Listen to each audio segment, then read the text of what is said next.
Hello friends, this video on Biomolecules part 6 is brought to you by examfear.com. No more fear from exam. Let's talk about the structure of glucose. The glucose looks like this. They all carbon here. 1 carbon, 2 carbon, 3 carbon, 4 carbon, 5 carbon and 6 carbon. 1 aldehyde groups and 1, 2, 3, 4, 5 hydroxy group. But this structure had a lot of limitations. We are not able to view it properly in 3-dimensional because you don't know. This is a 2-dimensional view. Then Fisherman came with this projection, and this projection is generally used for organic compound only. So this was the structure given. This is the Fisherman's structure. We'll talk about these in details. And then it was found that glucose, some of the properties of glucose doesn't fit this formula, this structure, because we saw that DNP tests and sniff test, there's so many tests which was expected for this compound to work, didn't work properly. We will see the history of that. So with that, this new cyclic structure was proposed. This new cyclic structure was proposed, but this was confusing. If you see, you feel that there is a carbon here, there's a carbon here, there's a carbon here, right? Because there are so many turns.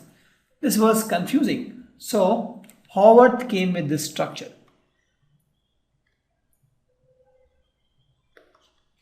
Of glucose. But still it has some issues. For example, this angle was 120 degree, which is not correct, right? This was more. So the angles were not good, and also you can't actually see a 3-dimensional view properly. So this structure came, that is called chair structure. So there are so many structures for glucose. The history actually behind the structure of glucose. It started with this structure, structure 1. The chemists were not happy. They came with structure 2. But the chemical reaction proved structure 2 is not correct. They came with structure 3. And if you see, these 3 structures are all, again, just for a better depiction. It doesn't, there is no change in chemical property with these 3 structures, right? They all same actually, but different way of representing it. But these and these are different. The 2 and 3 structure are different. One is the open chain, one is cyclic. Right, these two, there was a huge jump when the chemists moved from structure 2 to 3. But 3, 4 and 5, you see, the structures are all same.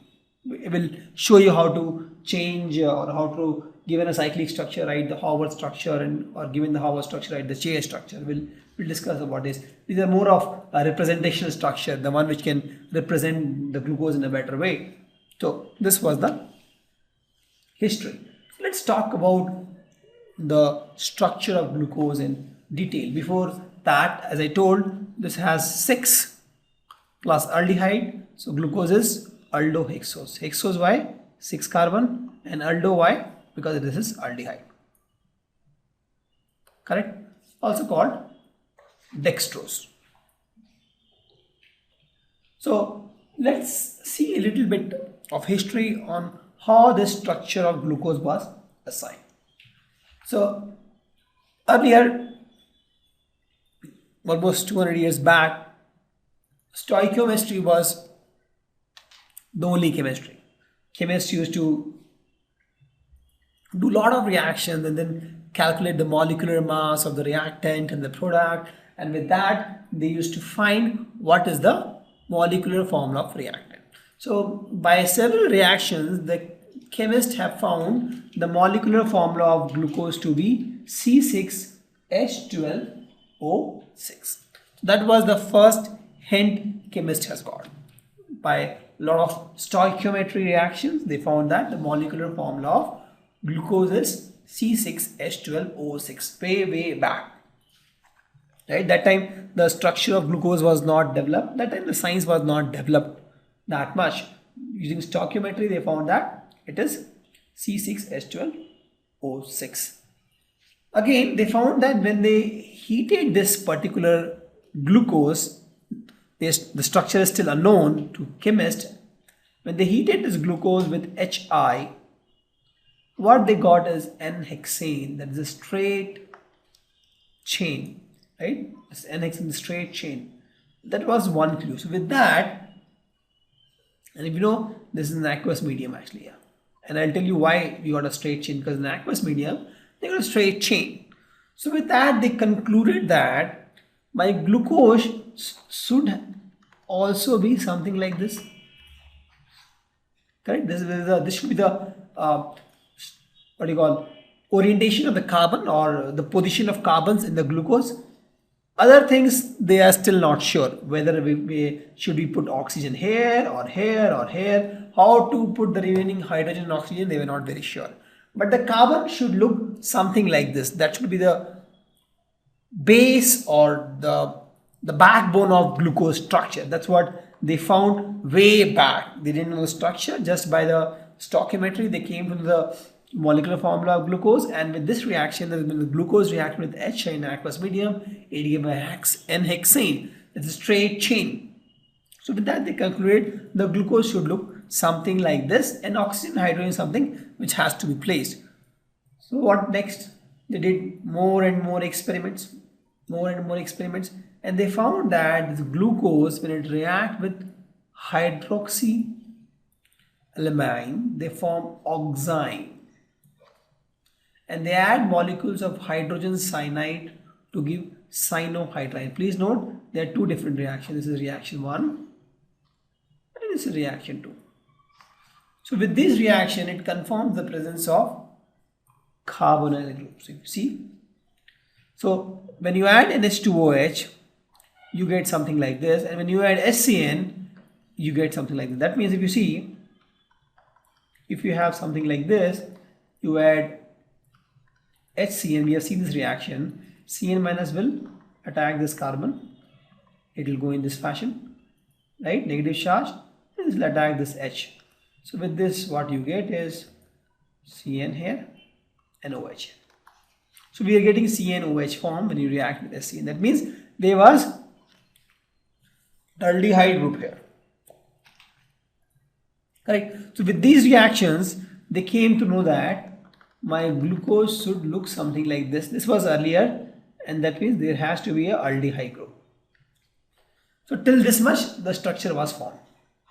Correct? Because it reacts with HCN, you get something like this, right? That means there's aldehyde group. So till now, they found that this structure is there.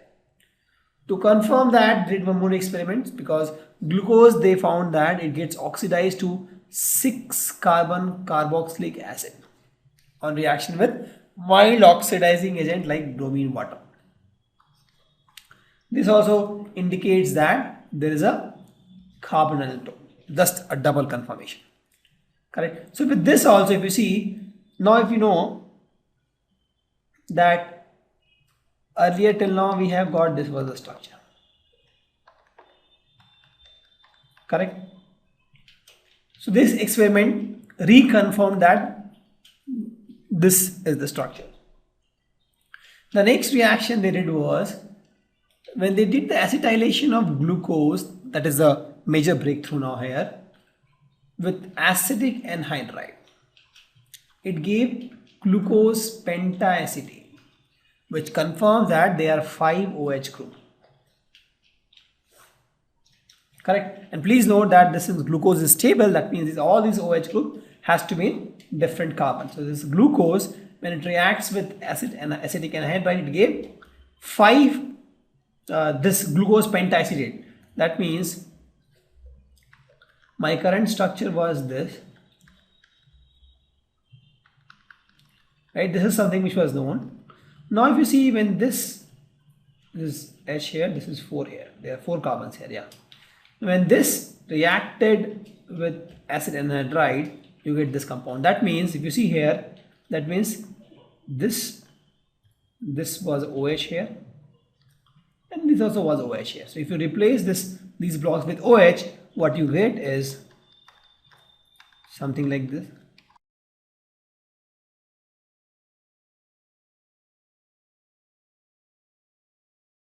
Correct? Correct. So with this experiment, the structure of glucose was pretty much finalized. So the chemist did one more confirmation to confirm that. So when this glucose was taken, which was structured till now we confirmed is something like this.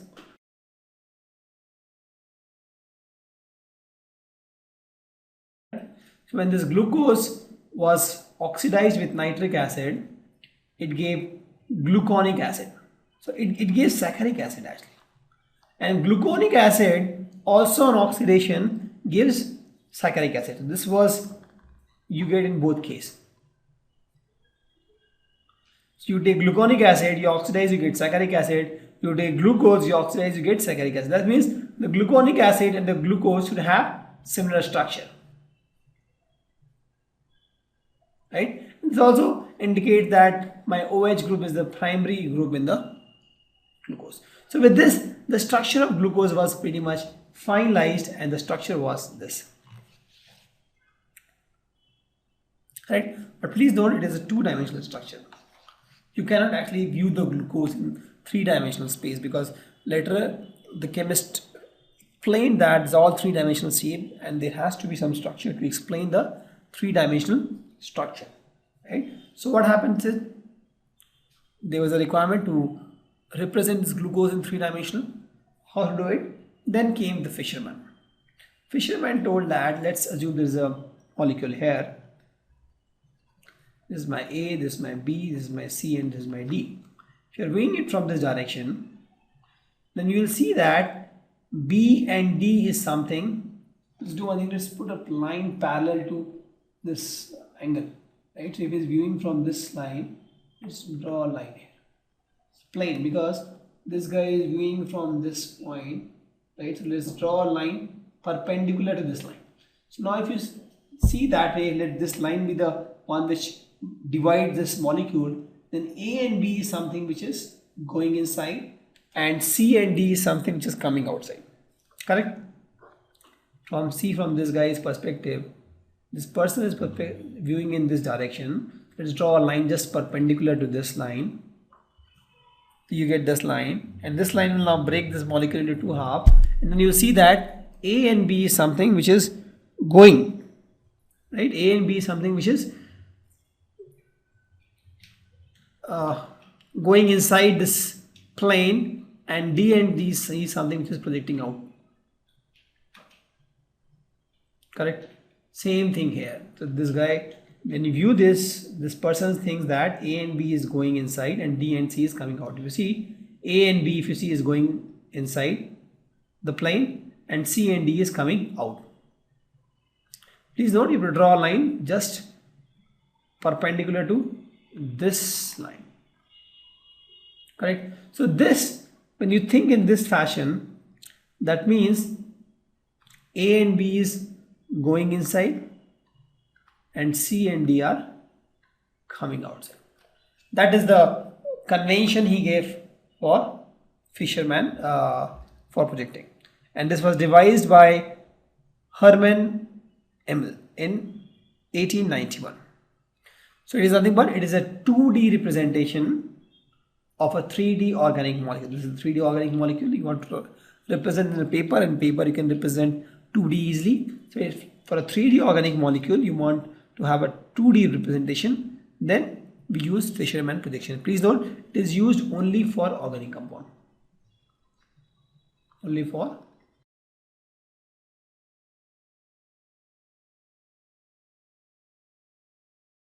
so in this all the bonds are depicted as horizontal and vertical line. So if you see here, these are horizontal and vertical lines. Correct?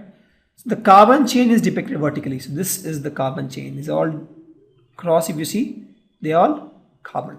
So this is my carbon chain which is depicted vertically. Correct? So, and this carbon atom is represented by center, that is crossing the line. This guy, the first one is the C1 by convention, the top, and this is C2, C3, C4, C5, and this becomes C6. correct? And this is used to differentiate between L and D molecules. See, L and D is nothing to do with my rotatory or dextrorotatory. This is just whether my OH is on the left, so it will be L, or NH2 sometimes if the compound is NH2. If that is on the left, that is L. If that is on the right, that is D, right? So this is on right side and L means left side. Please note, don't get confused L and D with levo rotatory and dextrorotatory. For that we use plus and minus. So this was L and D symbol was given way before the polarimeter came into picture, where these things were not known. The polarimeter and the optical activity was not known, but it was known that this carbon, if you see, you can have two different isomers. If you flip H to this side, OH to this side, you get different compound. We will talk about this later. Don't get confused here. Just understand this. The horizontal lines projects towards the viewers. These lines, all the horizontal lines, they project towards the viewer. You see, C and D is coming towards the viewer. The vertical line projects away from the viewer. So if you see, so in this case, my A and B are the vertical lines, and it is projecting away from the viewer. So here, this carbon, all these carbons are projecting away from the viewer, and all these H and OH are projecting towards the viewer, correct? So it has vertical lines, horizontal line. The cross section between horizontal and vertical lines are my carbons. Carbon are generally the vertical line. The first carbon is the topmost carbon, and the vertical lines is something which is projecting away from the viewer, and the horizontal lines is something which is projecting towards the viewer. This was the Fisherman projection. So with this projection, this was the shape of glucose, and this is L or D. So when you talk about D or L, we'll talk about this carbon, the carbon nearest to the last carbon. So in this case is my OH, and is this on the left or right? Obviously on the right. Since it is on the right side means D. So this is D glucose actually. This is D glucose. Whether it is plus or minus, that is something my polarimeter will tell me. So for this compound, if you put in polarimeter, you'll find that this is plus glucose. We will talk about these things later. Just understand that why it is D glucose, because the OH group is on the right hand side, and we'll talk about this OH group. We'll discuss this D and L in detail also in the next few slides. Even if you don't understand, it's okay. Next few slides will understand that. So if you talk about the Fisherman projection for other popular organic monosaccharides, then you have gluconic acid, which has this structure, and you have saccharic acid, which has this structure. So gluconic acid, this is my first carbon, second carbon, third carbon, fourth carbon, fifth carbon, sixth carbon. Similarly here also, saccharic acid from saccharides, 1 carbon, 2 carbon, 3 carbon, 4 carbon, 5 carbon. This is my 6th carbon. So as I have promised, let's discuss about the D plus glucose, how the name came. So if you see this D before the glucose represents configuration. Please note, the D represents configuration, whether the OH group is on the left hand side or right hand side. And plus represents whether it is a dextrorotatory or levorotatory nature. So if you see, please note, D and L is not having any relation with optical activity.